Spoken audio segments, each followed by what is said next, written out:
ರಾಮ ಮಂದಿರ ಕಟ್ಟಲಿಕ್ಕೆ ನಾವೆಲ್ಲ ಹೇಗೆ ಶ್ರಮಿಸಿದ್ದೇವೋ ರಾಮ ರಾಜ್ಯವನ್ನು ಕಟ್ಟಲಿಕ್ಕೂ ನಾವು ಶ್ರಮಿಸಬೇಕು.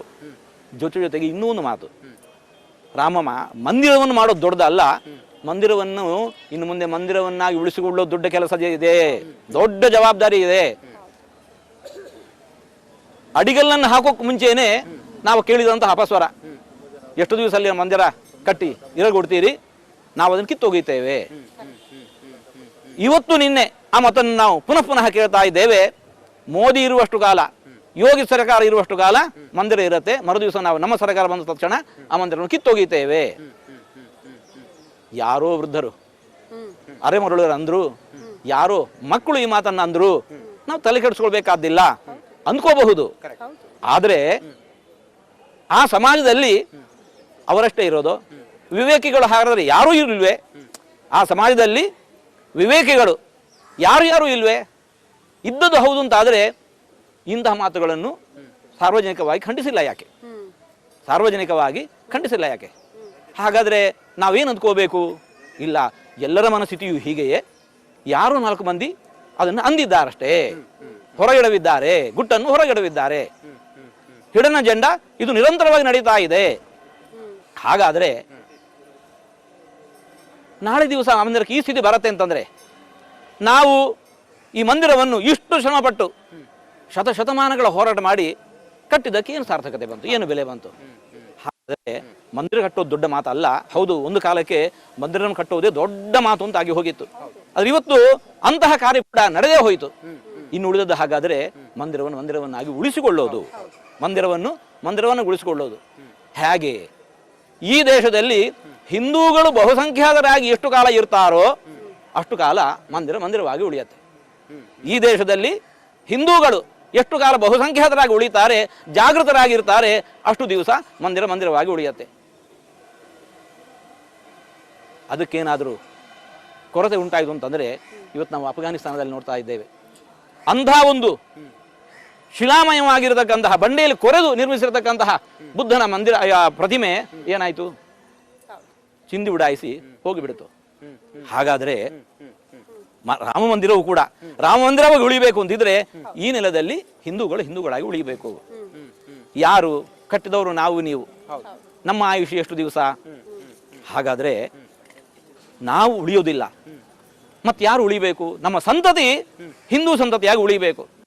ನಮ್ಮ ಹಿಂದೂ ಮಕ್ಕಳು ಸಂತತಿ ಎಷ್ಟು ದಿವಸ ಹಿಂದೂಗಳಾಗಿ ಬಹುಸಂಖ್ಯಾತರಾಗಿ ಜಾಗೃತರಾಗಿ ಉಳಿತಾರೆ, ಅಷ್ಟು ದಿವಸ ಮಂದಿರವಾಗಿ ಉಳಿಯುತ್ತೆ. ಇವತ್ತು ಅದಕ್ಕೂ ಸಂಚಕಾರ ಬರ್ತಾ ಇದೆ. ನಿಮ್ಮ ಮಕ್ಕಳು ಬಲಾತ್ಕಾರಕ್ಕೊಳಗಾಗಿಯೋ, ಆಮಿಷಕ್ಕೊಳಗಾಗಿಯೋ, ಇನ್ನೇನು ಸಂಚಿನ ಹಿನ್ನೆಲೆಯಲ್ಲಿಯೋ ಮತಾಂತರಗೊಳ್ತಾ ಇದ್ದಾರೆ, ತಮ್ಮ ಹೆಸರನ್ನು ಬದಲಿಸಿಕೊಳ್ತಾ ಇದ್ದಾರೆ. ನಾಳೆ ದಿವಸ ಹಾಗಾದರೆ ಇಂತಹ ನಮ್ಮ ಮಕ್ಕಳ ಕೈಯಿಂದಲೇನೆ ಮಂದಿರಕ್ಕೆ ಹಾನಿಯಾದರೂ ಕೂಡ ಆಶ್ಚರ್ಯ ಇಲ್ಲ. ಹಾಗಾಗಿ ಮಕ್ಕಳಿಗೆ ನಾವು ಸಂಸ್ಕಾರವನ್ನು ಕೊಡಬೇಕು. ಇಂತಹ ಯಾವುದೇ ಬಲಾತ್ಕಾರನೋ ಆಮಿಷನೋ ಏನೆಲ್ಲ ನಡೀತಾ ಇದೆ ಅವನ್ನೆಲ್ಲ ತಡೆಯಬೇಕು. ಅದಕ್ಕೋಸ್ಕರ ಮಕ್ಕಳಿಗೆ ಸಂಸ್ಕಾರ ನೀಡೋದಕ್ಕೋಸ್ಕರ ಎಲ್ಲಿಂದ ಪ್ರಾರಂಭ ಆಗಬೇಕು? ಮಕ್ಕಳಿಗೆ ನಾಮಕರಣದಿಂದ ಪ್ರಾರಂಭ ಆಗಬೇಕು. ಗಮನಿಸಿ, ಇವತ್ತು ವಿಮತಿಯರಲ್ಲಿ ಮಕ್ಕಳಿಗೆ ಹೆಸರಿಡ್ತಾ ಇದ್ದಾರೆ. ಆ ಮಗುವಿಗೆ ತನ್ನ ಹೆಸರಿನ ಹಿನ್ನೆಲೆಯಲ್ಲಿ ತಾನು ಯಾವ ಗುಂಪಿನವ, ಯಾವ ಪಂಗಡದವ, ನನ್ನ ಇತಿಹಾಸ ಏನು, ನಾ ಹೇಗಿರಬೇಕಾದದ್ದು, ನನ್ನ ಮುಂದಿನ ನಡೆ ಹೇಗೆ, ವೇಷಭೂಷಣ ಏನು ಎಲ್ಲ ತಿಳಿಯಲಿಕ್ಕೆ ಅವಕಾಶ ಇದೆ. ಅದೇ ನಮ್ಮ ಹಿಂದೂ ಸಮಾಜದಲ್ಲಿ ನಾವು ನಮ್ಮ ಮಕ್ಕಳಿಗೆ ಹೆಸರಿಡ್ತಾ ಇದ್ದೇವೆ. ಏನದು ಹೆಸರು? ಅರ್ಥಶೂನ್ಯವಾಗಿರತಕ್ಕಂತಹ 2 ಅಕ್ಷರ 3 ಅಕ್ಷರ ಸೇರಿದರೆ ಅದೊಂದು ಹೆಸರಾಗ್ತಾ ಇದೆ. ಆ ಹೆಸರಿನ ಹಿನ್ನೆಲೆಯಲ್ಲಿ ಮಗುವಿಗೆ ತನ್ನ ಹಿನ್ನೆಲೆ ಏನು, ತಾ ಇರಬೇಕಾದದ್ದು ಹೇಗೆ, ನನ್ನ ವೇಷಭೂಷಣ ಏನು, ನನ್ನ ಸಂಸ್ಕೃತಿ ಏನು, ಇದು ಒಂದು ಇತಿಹಾಸ ಏನು ತಿಳಿಲಿಕ್ಕೆ ಅವಕಾಶ ಇಲ್ಲ. ಇದು ನಾವು ಮಾಡಿರುವಂಥ ದೊಡ್ಡ ತಪ್ಪು. ನಮ್ಮ ಮಕ್ಕಳಿಗೆ ಹೆಸರಿಟ್ಟವರು ಯಾರು? ಅವರವರ ಮಕ್ಕಳು ಇಟ್ಟುಕೊಂಡಿಲ್ಲ, ನಾವಿಟ್ಟವರು. ಇದರಿಂದ ಏನಾಗ್ತಾ ಇದೆ? ನಾಳೆ ಮಕ್ಕಳು ದಾರಿ ತಪ್ಪಿದ್ರು ಅಂತಂದ್ರೆ ಅವರು ತಮ್ಮ ಹೆಸರನ್ನು ಪುನರ್ನಾಮಕರಣ ಮಾಡ್ಕೋತಾ ಇದ್ದಾರೆ, ವಿಮತೀಯರಾಗಿ ಪುನರ್ನಾಮಕರಣ ಮಾಡ್ಕೋತಾ ಇದ್ದಾರೆ. ಹಾಗಾದರೆ ಇದರಿಂದಾಗಿ ಹಾನಿ ನಮಗೆ. ಹಾಗಾಗಿ ನಮಗೆ ಹೆಸರಿನಲ್ಲಿ ಏನು ಕೊರತೆ ಇಲ್ಲ. ಗಮನಿಸಿ, 1 2 ಅಲ್ಲ, ಅಷ್ಟಾದಶ ಪುರಾಣಗಳು ಅವಕ್ಕಷ್ಟೇ ಮತ್ತು ಪುನಃ ಉಪಪುರಾಣಗಳು, ರಾಮಾಯಣ, ಮಹಾಭಾರತ, 1 2 ಸಾಹಿತ್ಯಗಳು ಎಷ್ಟಿದ್ದಾವೆ. ದೇವಿಯರು ಅದೆಷ್ಟು ಮಂದಿ ನಮ್ಮಲ್ಲಿ ಪ್ರತಿಯೊಬ್ಬರಿಗೂ ಕೂಡ ಸಹಸ್ರನಾಮಗಳು. ಹಾಗಾದರೆ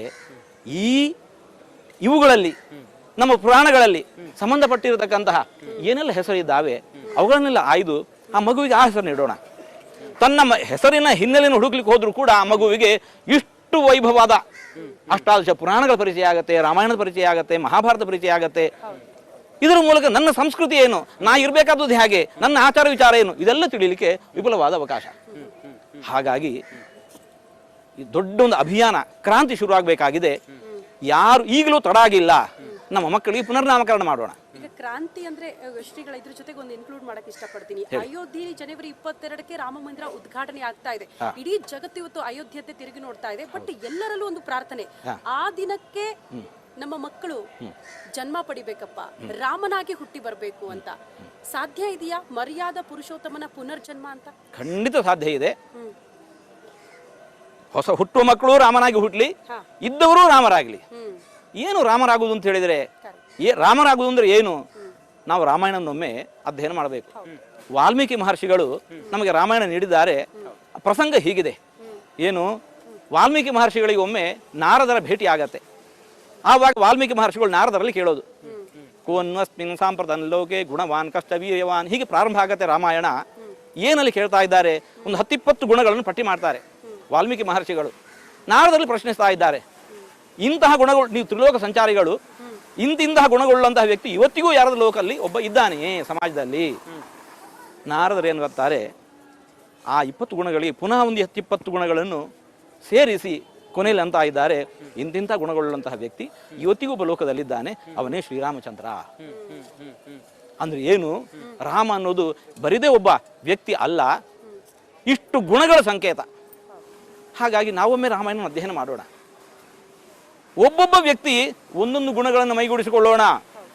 ಒಬ್ಬೊಬ್ಬ ವ್ಯಕ್ತಿ ಒಂದೊಂದು ಗುಣವನ್ನು. ಇವಾಗ ನಾವೆಲ್ಲರೂ ರಾಮರಾದೆವು. ಒಂದು ಲೆಕ್ಕದಲ್ಲಿ ಆವತ್ತು ಇದ್ದದ್ದು ರಾಜರ ಆಳ್ವಿಕೆ. ಒಬ್ಬ ರಾಜನಾದ, ರಾಮರಾಜ್ಯ ಆಗೋಯ್ತು. ಇವತ್ತು ಪ್ರಜಾರಾಜ್ಯ ಇದೆ, ರಾಜರ ಆಳ್ವಿಕೆ ಇಲ್ಲ. ಇವತ್ತು ಹೇಗೆ ರಾಮರಾಜ್ಯ ಮಾಡೋದು? ಇವತ್ತು ಇನ್ನೂ ಸುಲಭ. ಎಲ್ಲ ಪ್ರಜೆಗಳು ರಾಮರಾದ್ರೆ ಮುಗಿದು ಹೋಯಿತು. ಎಲ್ಲ ಪ್ರಜೆಗಳು ರಾಮರಾದ್ರೆ ರಾಮರಾಜ್ಯ ಇನ್ನಷ್ಟು ಸುಲಭ ಆಗಿ ಹೋಯಿತು. ಎಲ್ಲ ಪ್ರಜೆಗಳು ರಾಮರಾಗೋದು ಹೇಗೆ? ಅದೇ ರಾಮನ ವ್ಯಕ್ತಿತ್ವ ಏನಿದೆ ಅಲ್ಲ, ನಾವು ಮೈಗೂಡಿಸಿಕೊಂಡ್ರೆ ಮುಗಿದೋಯ್ತು. ಗಮನಿಸಿ, ರಾಮ ಏನ್ ಮಾಡಿದ?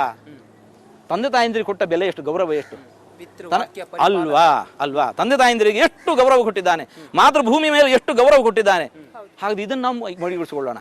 ನಮ್ಮ ಮನೆಯಲ್ಲಿ ವೃದ್ಧ ತಂದೆ ತಾಯಂದಿರನ್ನು ಅನಾಥಾಶ್ರಮಕ್ಕೆ, ವೃದ್ಧಾಶ್ರಮಕ್ಕೆ ಸೇರಿಸ್ತಾ ಇದ್ದೇವೆ? ಇಲ್ಲ, ನಾವು ರಾಮರಾಗ್ತೇವೆ. ತಂದೆ ತಾಯಂದಿರು ನಾವು ಮನೆಯಲ್ಲಿ ಇಟ್ಟರು ಪೋಷಿಸ್ತೇವೆ. ಮಾಡೋಣ. ಶ್ರೀರಾಮಚಂದ್ರ ಅಂತಂದ್ರೆ ಪ್ರಜಾನಾಂಚ ಹಿತೇ ರತಃ, ಪ್ರಜೆಗಳ ಹಿತದಲ್ಲಿ ಆಸಕ್ತನಾಗಿರುವವನು, ಪ್ರಜೆಗಳಲ್ಲಿ ದುಃಖ ಇದ್ರೆ ತನ್ನ ದುಃಖ ಅಂತ ಭಾವಿಸುವವನು, ಪ್ರಜೆಗಳು ಸಂತೋಷದಿಂದ ಇದ್ದರೆ ತಾನು ಸಂತೋಷ ಪಡುವ ಉತ್ಸವವನ್ನು ಆಚರಿಸುವವನು. ಹಾಗಾದ್ರೆ ಇವತ್ತು ನಾವೆಲ್ಲ ಏನು ಮಾಡಬೇಕು? ನಮ್ಮ ಸುತ್ತಮುತ್ತ ಯಾರು ದುಃಖದಲ್ಲಿದ್ದಾರೆ, ದೀನರಿದ್ದಾರೆ, ದರಿದ್ರರಿದ್ದಾರೆ, ಅವರ ದುಃಖದಲ್ಲಿ ನಾವು ಪಾಲ್ಗೊಳ್ಳಬೇಕು. ಅವರ ಉತ್ಸವದಲ್ಲಿ ನಾವು ಉತ್ಸವ ಕಾಣಬೇಕು. ನಾವು ಆವಾಗ ತಾನೇ ಹೇಳಿದೆವು, ದೇಶ ಸೇವೆ ಮಾಡೋಣ, ಇದೇ ರಾಮ ಸೇವೆ ಅಂತ ಹೇಳಿಕೊಂಡು. ಏನು ದೇಶ ಅಂತಂದ್ರೆ ನಮ್ಮ ಸುತ್ತಮುತ್ತಲ ಪರಿಸರ. ನಮ್ಮ ಸುತ್ತಮುತ್ತಲ ಪರಿಸರದಲ್ಲಿ ಯಾರು ದುಃಖಿತರಿದ್ದಾರೆ, ದೀನರಿದ್ದಾರೆ, ದುರ್ಬಲರಿದ್ದಾರೆ, ಅವರಿಗೆ ನಮ್ಮಿಂದ ಏನು ಸಾಧ್ಯ ಉಂಟಂತ ಸೇವೆ ಮಾಡೋಣ. ಇದು ರಾಮ ಸೇವೆ ಆಗತ್ತೆ. ಯಾವುದೇ ದೇವಾಲಯಗಳಲ್ಲಿ ಒಂದು ಸೇವಾ ಲಿಸ್ಟ್ ಅಂತಿರತ್ತೆ. ಹೋದ ಭಕ್ತರು ತಮಗೆ ಸಾಮರ್ಥ್ಯಕ್ಕೆ ಅನುಗುಣವಾಗಿ ದೇವರ ಸೇವೆ ಮಾಡಬೇಕು ಅಂತಿದ್ರೆ, ಒಬ್ಬರು 10 ರೂಪಾಯಿ ಕೊಟ್ಟು ಒಂದು ಸೇವೆ ಮಾಡಿಸ್ತಾರೆ, ಒಬ್ಬ 10 ಲಕ್ಷ ಕೊಟ್ಟು ಸೇವೆ ಮಾಡಿಸ್ತಾನೆ. ಅಯೋಧ್ಯೆಗೆ ಬಂದ್ರೆ ನಿಮಗೆ ಯಾವ ಸೇವಾ ಲಿಸ್ಟ್ ಇರೋದಿಲ್ಲ. ಸೇವಾ ಲಿಸ್ಟ್ ಇರೋದಿಲ್ಲ. ಅಲ್ಲ, ರಾಮದೇವರ ಸೇವೆ ಮಾಡಬೇಕು. ಇಲ್ಲಿ ಯಾವುದೇ ಅವಕಾಶ ಇಲ್ವೇ ಕೇಳಿದ್ರೆ ವಿಪುಲವಾದ ಅವಕಾಶ ಇದೆ. ಏನದು? ನಮ್ಮ ಮನೆಯ ಸುತ್ತಮುತ್ತ ಯಾರು ಹಾಗೆ ದುಃಖದಲ್ಲಿದ್ದಾರೆ, ಕಷ್ಟದಲ್ಲಿದ್ದಾರೆ, ಅವ್ರಿಗೆ ನಾವು ಏನು ಸೇವೆ ಮಾಡ್ತೇವೆ, ರಾಮನ ಹತ್ರ ಹೋದಾಗ ಹೇಳೋಣ, ದೇವರೇ ನಿನ್ನ ಹೆಸರಲ್ಲಿ ನಾನು ಇಂತಹ ಒಂದು ಸೇವೆ ಮಾಡಿದ್ದೇನೆ, ಇದು ನಿನ್ನ ಸೇವೆ, ಮುಗಿದೋಯ್ತು. ಗುರುಗಳೇ, ಈ ಸಂದರ್ಭದಲ್ಲಿ ಒಂದು ಮಾತು, ನಾವು ಅಯೋಧ್ಯೆ ಬಗ್ಗೆ, ರಾಮ ಮಂದಿರ ಬಗ್ಗೆ ಮಾತಾಡ್ತಾ ಇದ್ದೀವಿ. ಬಟ್ ಅಯೋಧ್ಯೆಗೂ ನಮ್ಮ ಕರ್ನಾಟಕಕ್ಕೂ ಇರುವ ಅವಿನಾಭಾವ ಸಂಬಂಧದ ಬಗ್ಗೆ ಸ್ಮರಿಸಲೇಬೇಕು ಅಂತ ಅನ್ಸುತ್ತೆ. ರಾಮನ ಪರಮ ಭಕ್ತರು ಹನುಮಂತ ಶಬರಿ, ಮತ್ತಷ್ಟು ಆ ನಂಟು ಗಟ್ಟಿಯಾಗ್ತಾ ಇದೆ. ಕಾರಣ ನಮ್ಮ ಕರ್ನಾಟಕದವರು, ಮೈಸೂರಿನವರು ಕೆತ್ತನೆ ಮಾಡಿರುವಂತಹ ರಾಮಲಲ್ಲಾ ಮೂರ್ತಿ ಅಲ್ಲಿ ಪ್ರತಿಷ್ಠಾಪನೆ ಆಗ್ತಾ ಇರೋದು ಬಹಳ ಹೆಮ್ಮೆಯ ವಿಚಾರ ಅಂತ ಅನ್ಸುತ್ತೆ. ಶ್ರೀಗಳೇ, ಏನ್ ಹೇಳ್ತೀರಿ?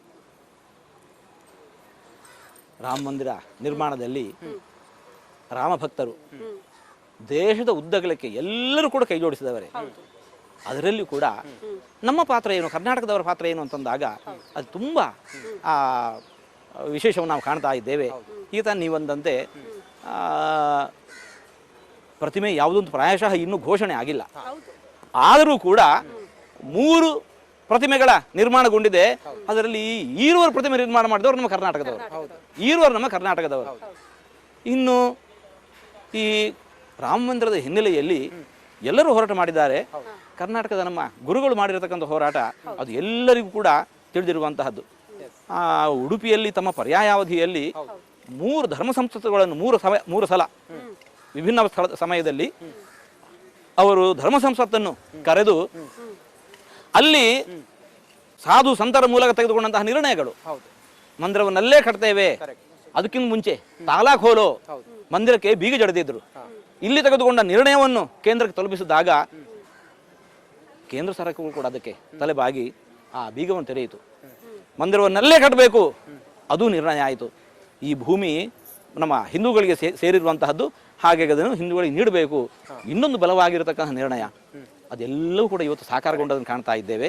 ಅದಕ್ಕೂ ಮಿಗಿಲಾಗಿ ಯಾವಾಗ ವಿವಾದಿತ ಆ ಕಟ್ಟಡ ಧರಾಶಾಯಿ ಆಯಿತು, ಒಳಗಿದ್ದಂತಹ ಆ ರಾಮಲಲ್ಲನ ಮೂರ್ತಿಯನ್ನು ಅಲ್ಲಿದ್ದ ಕರಸೇವಕರು ತಂದು ಗುರುಗಳ ಕೈಲಿ ಕೊಟ್ಟರು.